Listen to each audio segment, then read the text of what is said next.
scope. So somehow, as a great poet once said, midway upon the journey of my life, I tried to do something different from what I'm typically doing, which is machine learning and computer vision. And somehow I degenerated into structural biology. So this happened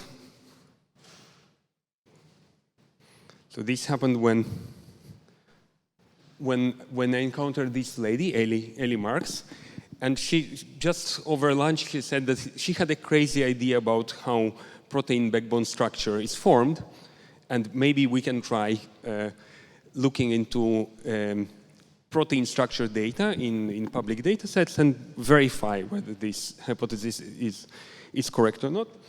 And I said that how can I refuse working on a Marxist theory? She's Marx by her family name, and originally McGregor, she's Australian. And said, well, we'll figure it out in a couple of weeks, maybe max a month. This was 3 years ago. So, and then basically I discovered this beautiful world of protein structures and molecular machines inside the cell. It was very, very interesting. So we'll try to make it self-contained today. I will try to show you some very brief introduction how proteins work, how structure is formed, and basically what is the central dogma, what is called the central dogma of structural biology, and what we are trying to add to this picture and show you some of our results. Okay, so let's start with first of all with what are proteins and how exactly they are formed. So I think without exaggeration, proteins are the molecular machines in the edifice of life. So you can see proteins actually participating in all kinds of functions.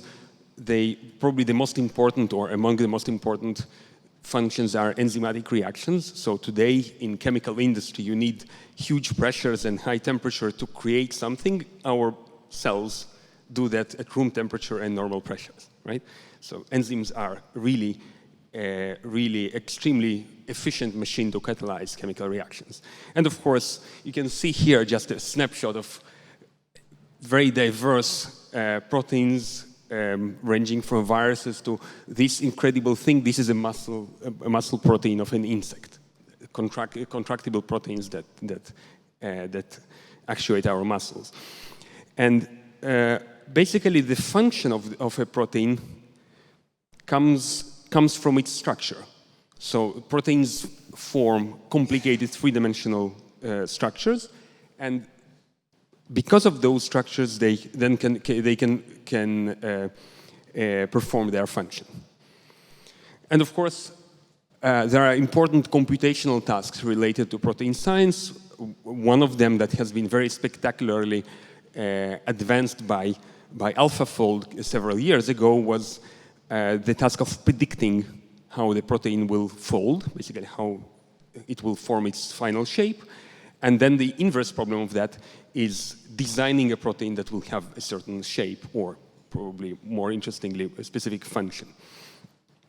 So when we are speaking about structures of proteins, the first kind of structure that we can talk about is what is called the primary structure. The primary structure is just the sequence of amino acids that compose the protein. So what you actually see in a protein is a sequence of 20 building blocks that share the same chemical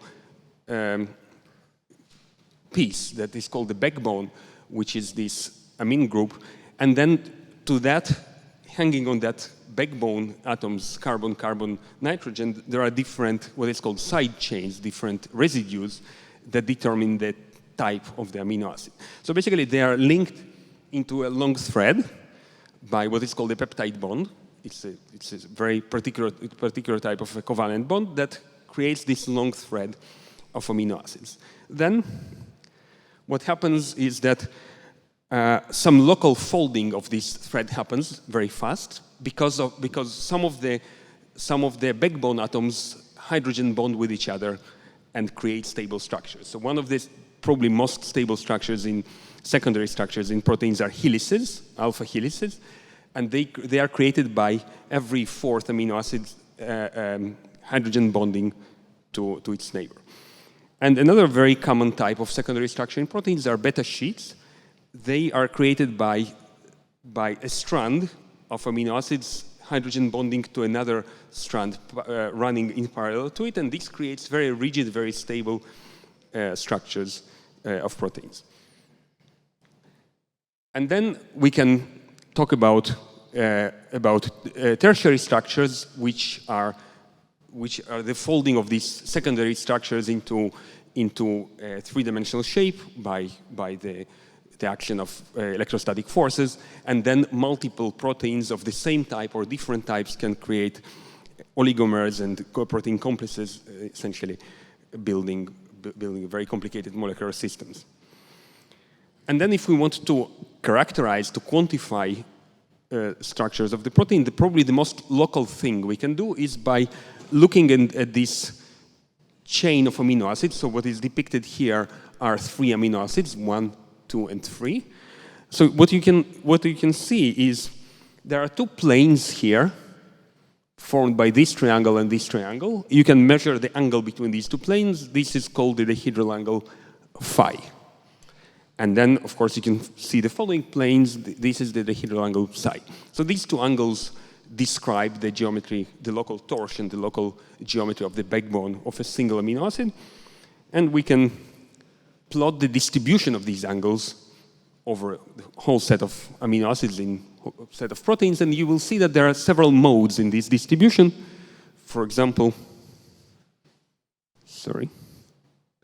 several modes in this distribution. Well, this mode corresponds to a beta sheet type of conformations. This mode corresponds to helices. This is a counter-rotating helix, and it's important to realize that this distribution plot that is called Ramachandran plot in structural biology actually lives on a torus. Basically, pairs of angles, of course, they have periodic structure. They live on a torus. So let me tell you how the proteins are created and what is the central dogma of structural biology. So this is actually an amazing process. So first of all, it consists of several steps where information propagates forward from one step to another. The first step is the genetic information that is contained in the DNA molecule. DNA is a very stable molecule. It is used as some kind of permanent, stable storage of the genetic instructions. It is unfolded and translated, or actually transcribed, the proper word is transcribed, into another molecule which is called messenger RNA, and this happens in a protein that is called RNA polymerase. So it really unzips the DNA that is double-stranded and very stable and creates a copy of the genetic instructions in the messenger RNA, in mRNA. mRNA is a very unstable, very short-lived molecule.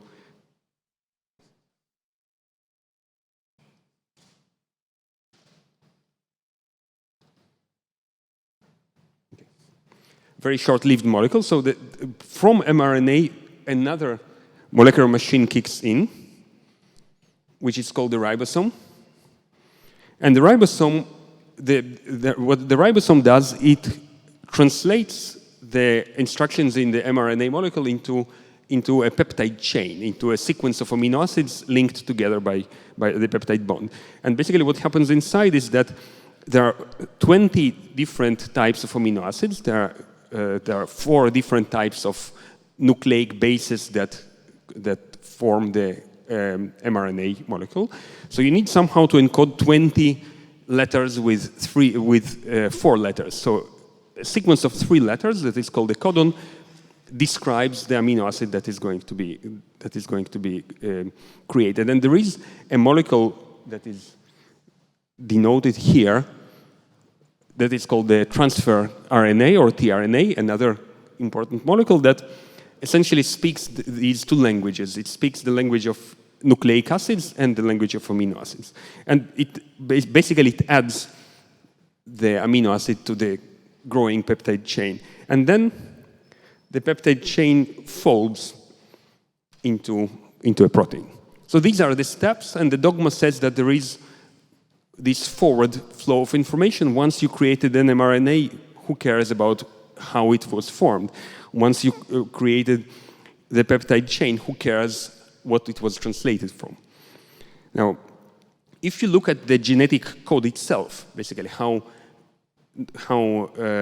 the letters of mRNA map to amino acids, it is highly redundant. So you have 61 coding possibilities. Three coding possibilities actually encode translation stop. They're called stop codons. You have 61 possibilities to encode 20 amino acids. And basically, you have this kind of a translation table that is universal in the sense that every living thing on Earth uses the same translation table that tells you how these sequences of 3 letters will be translated to a specific amino acid. And basically what happens inside the ribosome is that there are different types of tRNA molecules, also a different number, not 61, it's about 30, depends on the organism. They recognize the codon in the mRNA molecule, and they bring the right amino acid to the peptide chain. And nobody really knows why we have this redundancy of genetic coding in all our organisms, basically. I tried to contact the architect, but he's not responding. And this is, so I want to show you this video. I think it is amazing how this is really a factory for protein. This is the ribosome. You can see tRNAs, these red things floating around. They bring the amino acid. They go away empty. They're being charged with another amino acid. And again, the process continues. So you see the protein is growing, the peptide chain. Then it leaves the ribosome. And it folds into a functional protein. So I think this is just amazing how these machines work with such efficiency and precision.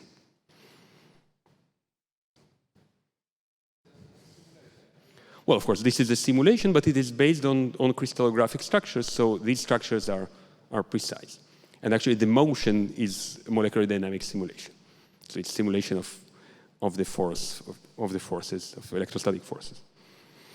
And another important piece of this dogma, basically of this stepwise forward flow of information, is the work that Christian Anfinsen did in the 70s, this nice guy here in his lab.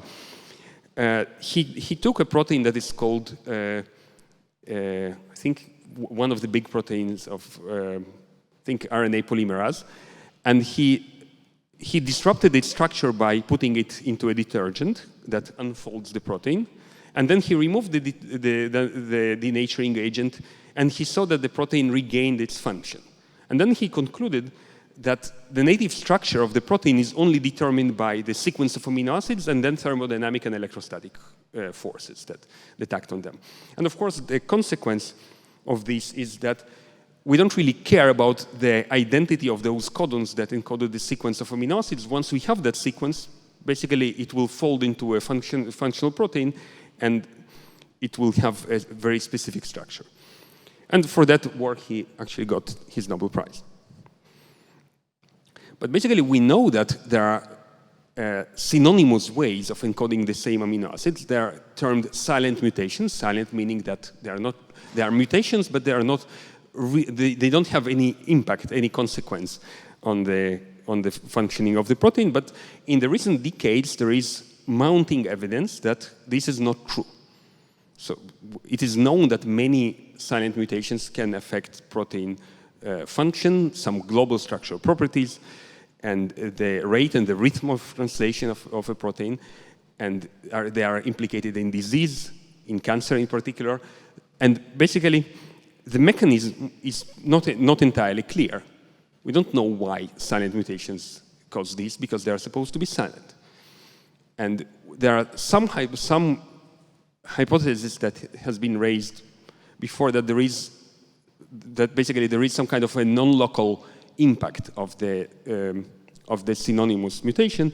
For example, if we slow down the translation, the part of the protein that sticks out of the ribosome exit tunnel will start folding differently as opposed if we, for example, translate it faster. So this kind of translation rate might create misfolded proteins. But some biologists don't believe that this phenomenon called translational folding exists. And the hypothesis that we tried to probe into is whether there is a local impact of the coding on structure. So let's say the dogmatic view is that if you encode the protein in two different ways, as long as you don't change the identity of the amino acids, you're going to get exactly the same structure. And what we would like to check is whether there might be a relation, or at least an association, between the coding, the change of the local codon that has been used to translate the amino acid, and the backbone structure of that amino acid. And of course, it might sound a little bit wild, but it's not completely impossible, right? So imagine if the energy landscape of the protein conformations looks like this kind of very narrow ridge and two basins of attraction sufficiently profound on each side, where you have two very stable conformations of the backbone. So if the translation process related to the change in the coding somehow gives different initial conditions, we might cause this protein to slide to either of these basins of attractions and assume a different conformation. So possible mechanism, of course, either implicate the translation speed or the transfer RNA. Again, we don't. This is just a wild hypothesis how exactly it could work. So we published so far our first paper in the sequence of papers that we're doing so far, computational, where we're also working on experimental, on the experimental part, recently in May in Nature Communications, and a very reliable scientific source, that is Twitter, actually reacted quite interestingly to these publications. So somebody complained that he got desk rejected a couple of years ago for publishing an experimental validation of something like that. So I don't know exactly what they did, and of course people were a little bit surprised by this proposal. So I would like to show you what exactly we did, what was the methodology, and what were our findings, and then a little bit of work in progress that we currently have ongoing, probing into these hypotheses. Okay, so first of all, what we would like to establish, as I said, we would like to establish the relation. We cannot claim causality, at least in this kind of study. But we would like to see if there is any relation between the local structure of the protein backbone and the coding from which it was expressed, the genetic sequence, the genetic coding, synonymous genetic coding from which the protein was expressed. So we took three-dimensional protein structure data from PDB, Protein Data Bank, which is, of course, the collection for protein structures. We took only crystallographic structures. They have the highest quality with resolution better than 1.8 angstrom. This is considered like quite a conservative threshold for getting enough resolution to see local backbone structure, to measure angles actually accurately. When we calculated the backbone angles on all these protein structures. Now the problem is, and I think this is a huge miss that needs to be fixed, maybe even retroactively. It's not impossible. Is that PDB, because of Finstein's dogma, people didn't even bother to store genetic information in PDB. So we have a protein structure, but we don't know what genetic sequence it was actually translated from. And on one hand, people don't care about depositing genetic data. On the other hand, when, for example, expressing an animal protein in bacteria, they modify the coding heavily because otherwise it doesn't express. So there is some impact of coding. So we took only proteins, only E. coli proteins expressed in E. coli, just to make sure that nobody did any codon optimization. There would be no need to do codon optimization for that. It's not a guarantee, but quite. But I think this kind of contamination is quite small. Then we did the standard way of removing redundancy. There are many proteins that are not the same, but very similar. We don't want this to bias our findings, so we simply took all the protein structures, we measured pairwise distances between the amino acid sequences using BLAST, and then did farthest point sampling on this set, selecting only the proteins that are sufficiently distant from each other, let's say with no more than 30% overlap in the sequences. Then what we did, we took for every protein in PDB, there is a reference to a UniProt database that contains proteic sequences that also makes reference to a gene data bank, ENA, that has corresponding genes. But of course, it's not exactly necessary that the experimental protein was obtained from the same gene, but we have basically the genetic information, assuming that nobody changed, there is no reason to change those genetic sequences. So we translate those genetic sequences back to the amino acids, align them to the protein sequences, and get these codon annotations for each location in the protein. And sometimes these annotations are ambiguous. We just reject, to be completely conservative, we just throw away such sites. Okay, so this is how we get the genetic information back to PDB. It's not perfect, but I think relatively safe. Then we might have multiple experimental structures for the same protein, so we just aggregate them by averaging the angles, just remembering that we need to do all these averaging on a flat torus rather than just consider them as pairs of numbers. So what we would like to do next is to estimate the distributions of these angles. So what we would like to do is to compare distributions. We would like to compare those Ramachandran plots that I showed you before. So the way we estimate distribution is just not to be affected by binning, especially if we have relatively small samples. So what we do is a standard technique that is called kernel density estimation. We just take a grid with locations, and each data point, a pair of angles contributes a little kernel. These kernels are summed and then sampled on a grid, and we get these kind of density images, right? And we do it per amino acid per codon. So what we get is what we call a codon-specific Ramachandran plot. So you see two Ramachandran plots coding the amino acid arginine, coded by AGA and AGG, two different codons.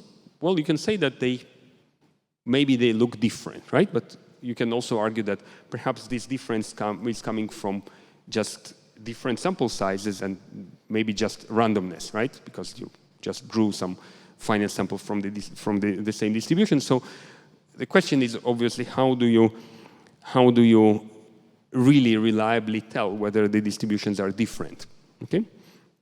So what we need is a reliable statistical test for distribution difference. So what we have are finite samples. Let's call them X and Y, potentially with a different number of samples. And what we would like to say is we would like to make a statement about the population, about the distribution, not about the finite sample. And our null hypothesis will be that X and Y come from the same distribution. So they are indistinguishable in distribution. Okay? And what we would like to do, we would like to reject, or maybe not reject this null hypothesis. So we said that our hypothesis, we have a discovery, right? If we reject the null hypothesis, of course, we cannot do it without an error. So we might commit an error of what is called error of first type, or false discovery, is rejecting null hypothesis when it is true, right? And we would like to control this error that statisticians call alpha. Okay. So we would like to control this error, which is called the significance level.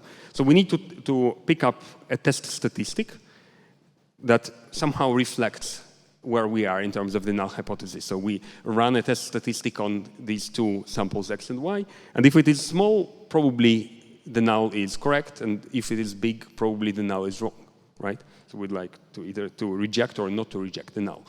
So these are the two distributions of the test statistic under the null in red and under the alternative hypothesis in green. And we need to put a threshold somewhere where to cut, right? Where to cut these distributions. So we put a threshold, some T alpha. We are making an error of type 1. This is the probability of rejecting the null while it is correct, basically making a false discovery. But we are also inevitably making an error of type 2, which is accepting the null when the alternative is correct. Okay? So we would like to control alpha. We would like to make sure that that the probability of our test statistic being bigger than what we measured under the null is small. This is called the p-value, and we would like it to be small to make a claim that we have statistical significance. The problem is that if we want to use any test statistic, we typically won't have this distribution of the statistic under the null, right? Typically for standard tests like t-test, for example, we have just tables or expressions for how this is distributed, but we have very complicated, potentially very complicated distributions. We don't want to assume any shape, like for example Gaussian shape of this distribution, because the error of this assumption will be probably stronger than the signal we are looking for. So there is an unsung hero in statistics that is called the permutation test. Basically, what the permutation test says is that if you assume the null, meaning that px and py, the two distributions of your two samples, are the same, you can just arbitrarily swap the labels between the samples. You can pick up a sample and call it either x or y. It wouldn't change anything, right? So then you can measure your test statistics under many random permutations of these labels, and this will be the distribution under the null, right? And from that you can calculate the p-value. So this is how p-values are calculated with the permutation test, and we adopted this technique. But now there is another statistical fallacy that we can commit, and actually it is very frequently committed. We are actually not testing a single hypothesis. We are testing a hypothesis for every amino acid and every codon, right? So if we are making enough experiments, because of the randomness in each experiment, we might find something, right? Even though in a single experiment we would probably be unlikely to find something. This is called finding something under the street light, like in an old joke.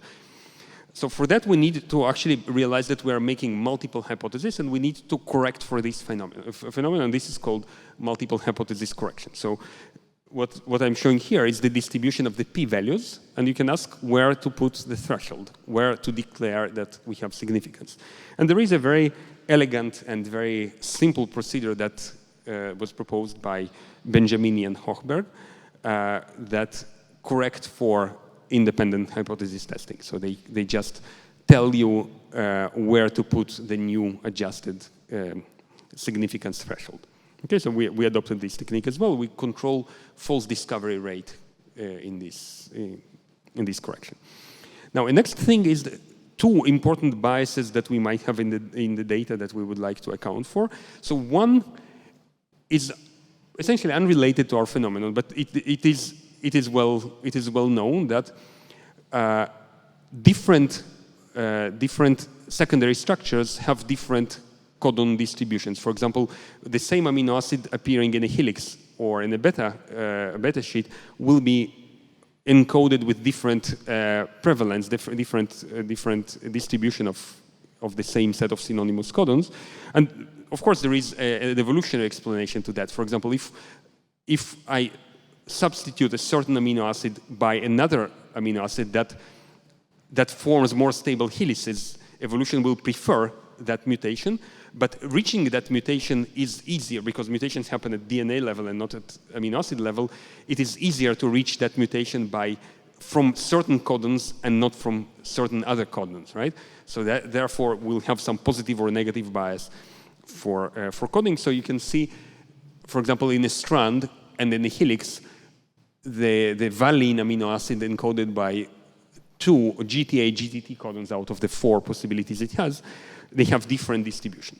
So what we do to account for that is we compare secondary structures in isolation. We never compare strands and helices together.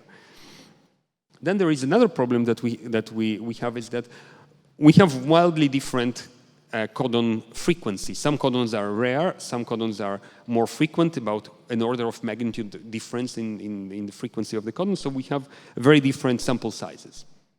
And we would like our procedure to be insensitive to the sample size on one hand, but we would like to exhaust all the data on the other. So what we do, we use bootstrapping, basically a random selection of subsets that are determined by the smallest sample size in pairwise comparison.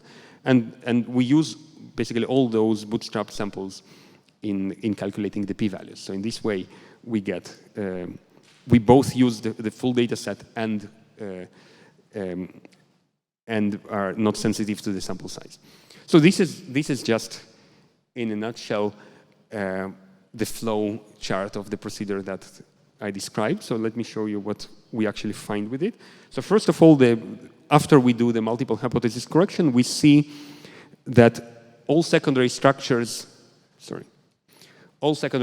except helices actually exhibit some significant differences between distributions of angles conditioned by synonymous codings.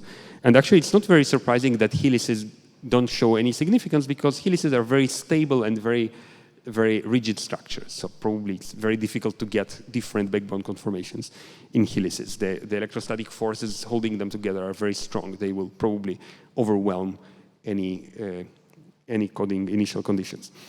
So these are the distributions that we are observing. For example, this is amino acid cysteine that has 2 synonymous codings. What you can see here are density levels in the Ramachandran plot in the beta mode, in the beta sheet mode. For 2 different codons, here you can see 90% confidence regions for this distribution calculation. And this plot here, I think this is a nice visualization. Each point here, the size of the circle shows the uncertainty because of the sample size. The smaller is the sample size, the bigger is the uncertainty. And the distance between the points tells the distance between the distributions. So if the circles overlap, you don't have significance. And if the circles are sufficiently far apart, you have significant difference. These plots are calculated with our version of a technique that is called multidimensional scaling.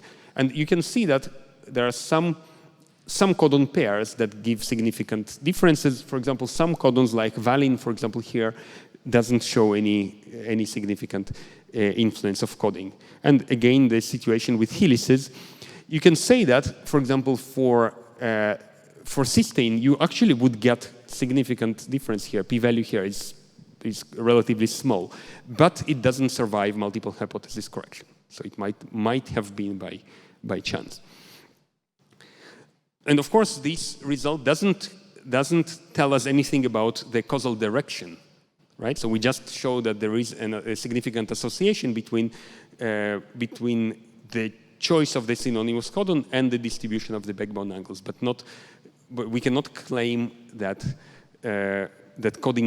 different coding causes difference in structure, right? That would be another very important statistical fallacy that we don't want to make. But we still try to show some maybe anecdotal or wild suggestions that potentially point to this causal direction. So one thing that we looked at, we took experimental data of codon translation speed. So different codons are translated at different speeds. So what you can see for pairs of codons, for example, if I encode valine using GTA or GTG, I will have a certain ratio, a certain difference in the translation speeds. One of the codons is slow, another one is fast. And what you see on the horizontal axis is the difference in the distributions that we measured. And there is a weak linear trend here. So they are definitely not random. There is some relation between translation speed and the difference in the distributions that we observed. So this might be a mechanism, at least partially responsible for what we are observing. Another possible mechanism might be related to the tRNA itself. So what we show here is the difference between the distributions that we measured again for just a subset of synonymous codon pairs that are known to be translated by a single tRNA, because sometimes there are multiple tRNAs that can decode the same codon. So these are only the pairs that are translated by a single tRNA. In green, it's the same tRNA. As tRNA might be a little bit has a little bit blurred vision with regard to the last letter in the codon. This is called the wobble base. It might decode more than one codon. And the red here are codon pairs that are translated by different tRNAs. And you can see that there is this tendency to have bigger distributions for codons that are translated by different tRNAs. So the phenomenon also might be tRNA mediated.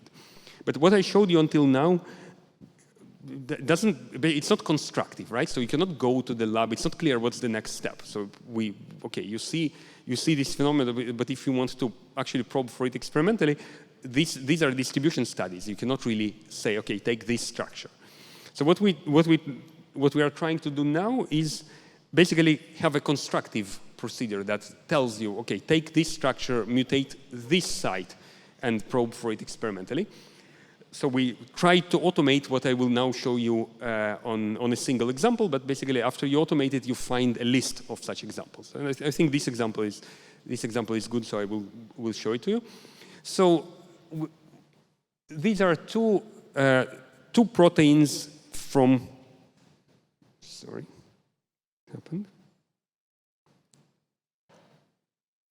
So two proteins from two bacteria. One is called Agrobacterium fabrum, and another one is called Brucella abortus. Two very similar proteins by all criteria. Their identity is about 90%, so the sequences overlap by about 90%.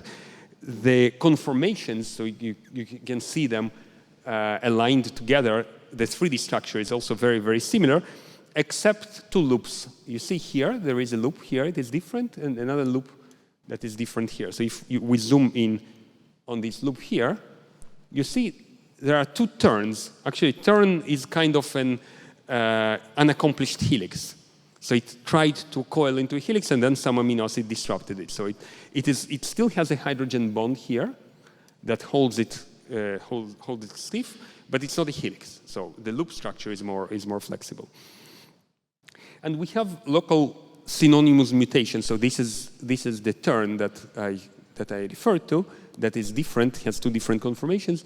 We have actually a sequence of 3 synonymous mutations in this case that distinguish between the two proteins. Of course, the amino acid sequences are the same. Well, you can say just bad modeling, bad structure, but if you go to the original data, the original electron densities that were obtained by the experimenters, they're actually very high quality. The model is very well fitted to the electron density, so it couldn't be a mistake. And then if you can say that, well, it's just because of the environment, something else in this protein somehow pulls or pushes the loop and causes it to be conformed in this particular way. Well, we analyzed the map of actual or potential contacts, electrostatic contacts, polar or hydrogen bonds that these amino acids can make. And in both proteins, it's the same. Okay, so basically, we automated all these steps. And I think another interesting sign that it's a complicated phenomenon, when you try to predict these conformations by AlphaFold, it predicts the same. So it doesn't see that there is a difference in these loops. So it predicts something that is not in agreement with the experiment. Okay? So what we did, the first thing is we tried to run so I told you kind of a white lie, right? So we see these protein structures as something rigid, right? But actually what happens in a real cell, something like this. So they move all the time. So proteins essentially exist on the brink of thermal destruction. You raise the temperature by a couple of degrees, they just break apart. So this is a molecular dynamics simulations actually of COVID-19, of coronavirus spike proteins. But basically most proteins, they behave like this. So we ran molecular dynamics simulations for these two proteins with these two different turns. And you see that around exactly in this site where the turn is, there are two different modes. One protein has the angles oscillating around this negative angle around 0 degrees, another one about 180 degrees. They are very far apart from each. They are completely opposite, and they are stable. This protein doesn't suddenly visit the other mode. So there are two dips in the energy landscape where these proteins, these two conformations exist. And actually, the molecular dynamics confirms that what was measured in the experiment actually stays around the same values. Okay?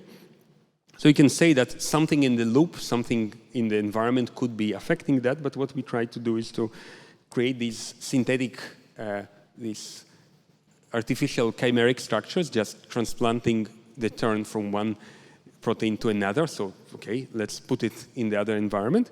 And you can see that what actually determines these distributions is the conformation of the turn and not what surrounds it. So I think this is also another good sign that there is something, there are two stable conformations here. And you can see that around them, the loop essentially behaves in the same way. Okay, so what we believe all this suggests is that there is something in the translation machinery of the cell, something in the ribosome itself, that actively affects the protein structure, and something that depends on the genetic sequence. So something that suggests there is another arrow going from the genetic sequence to the protein structure that is not foreseen by the central dogma of structural biology. So basically, there is another flow, another channel of information flow that needs to be accounted for. And again, as I mentioned, we have many other examples like this that come from the automated pipeline. I think what is nice that you get from these examples is that you can go into the lab and try to target these specific proteins with silent mutations and see what exactly is responsible, basically to find this causal direction that I was mentioning. So just to summarize, and I will stop here. So what we did until now, we built a pipeline for large-scale analysis of protein local backbone structure with the associated coding information, with the associated genetic information about the synonymous coding. And the tool that we built for that is what we call the codon-specific Ramachandran plot. And we showed statistical significance in the relation between difference in the distribution and the difference in synonymous coding. So that was a surprising part. We also showed some unserious ideas about potential mechanisms that might be related to translation speed and transfer RNA structure. And the work in progress that I showed, it's still unpublished work, is the pipeline that actually automatically finds these matching pairs of structures that basically brings us to the next step, which we are currently actively working on, which is experimental validation.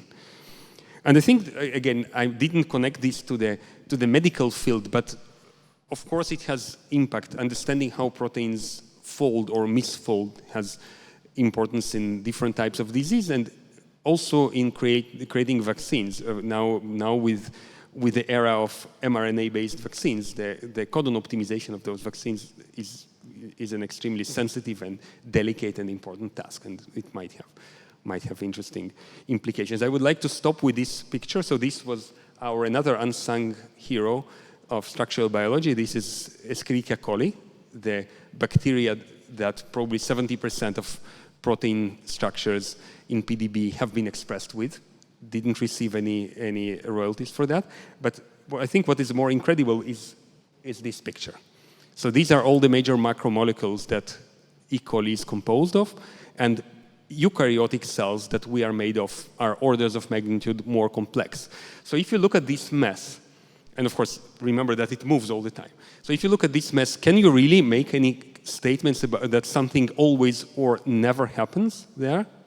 Like in these dogmatic assertions, I would be more careful about making dogmatic assertions. I think this is a wild, incredible world of molecular machines that I think probably will take us centuries to continue exploring. Thank you.